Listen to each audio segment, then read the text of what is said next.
নমস্কার বন্ধুরা, আপনারা দেখছেন দত্ত রান্নাঘর। আজকের রেসিপি পনির ফুলকপি। একবার এই পদ্ধতিতে পনির ফুলকপি বানিয়ে খেয়ে দেখুন, খেতে কিন্তু বেশ দারুণ লাগে। তেলে কম মশলায় তৈরি করুন সুস্বাস্থ্যকর পনির ফুলকপি। ভিডিওটি যদি ভালো লেগে থাকে তবে একটি সাবস্ক্রাইব করার জন্য অনুরোধ রইল। কড়াইতে দিয়ে দিচ্ছি সরষের তেল। তেলটি গরম হয়ে গেছে, দিয়ে দিচ্ছি কেটে নেওয়া পনিরের মধ্যে দিয়ে দিচ্ছি স্বাদ মতো নুন। পনিরগুলো কিন্তু ভাজা হয়ে গেছে। আচ্ছা, এখানে পনিরগুলোকে বেশি লাল করে ভাজার দরকার নেই, 1.5 থেকে 2 মিনিটের মতো ভেজে নিলেই হবে।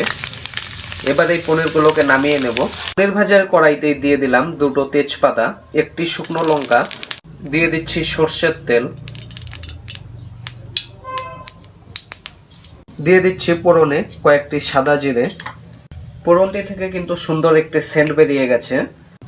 এবার এর মধ্যে দিয়ে দিচ্ছি কেটে নেওয়া আলু। আলুগুলোকে 40 to 50% মতো ভেজে নেব। আলুগুলো 50% মতো ভাজা হয়ে গেছে। এবার এর মধ্যে দিয়ে দিচ্ছি ফুলকপি। কপিগুলোকে কিন্তু কেটে চেষ্টা করবেন জলের মাধ্যমে একটু ভাপ দিয়ে নেওয়ার, তবে দেখবেন কপিগুলোর থেকে কিন্তু একটি মেডিসিনের স্মেল বেরোয়। দিয়ে দিচ্ছি স্বাদ মতো নুন,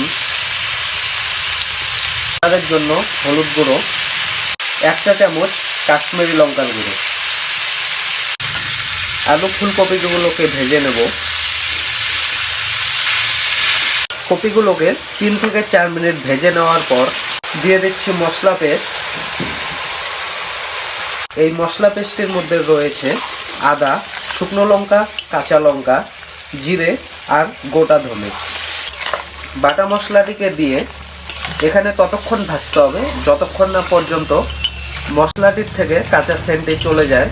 মশলার কাঁচা সেন্টটি চলে গেছে। এবার সেদ্ধ করার জন্য ঢেকে দেব। আলু ফুলকপিগুলো কিন্তু সেদ্ধ হয়ে গেছে। এবার এই আলু ফুলকপিগুলোকে বসিয়ে নেব মিনিমাম 4 থেকে 5 মিনিট। ফুলকপিগুলো কষানো হয়ে গেছে। ঝোলের জন্য দিয়ে দিচ্ছি পরিমাণ মতো জল। ঝোলটি ব্যবহার করে কফির সাথে মিশিয়ে নিচ্ছি। ঝোলটি ফুটতে শুরু করে দিয়েছে। এবার এর মধ্যে দিয়ে দেব আগে থেকে ভেজে নেওয়া পনিরগুলোকে। ঝোলটি জাল হয়ে গেছে। ফাইনালি এটিকে ফিনিশ করব 2টো কাঁচা লঙ্কা আর কয়েকটি কুচনো ধনেপাতা দিয়ে। শেষবারের মতো ঘেটে নিচ্ছি। দেখা হচ্ছে অন্য কোনো দিন অন্য কিছু নিয়ে। ভালো থাকবেন, সুস্থ থাকবেন।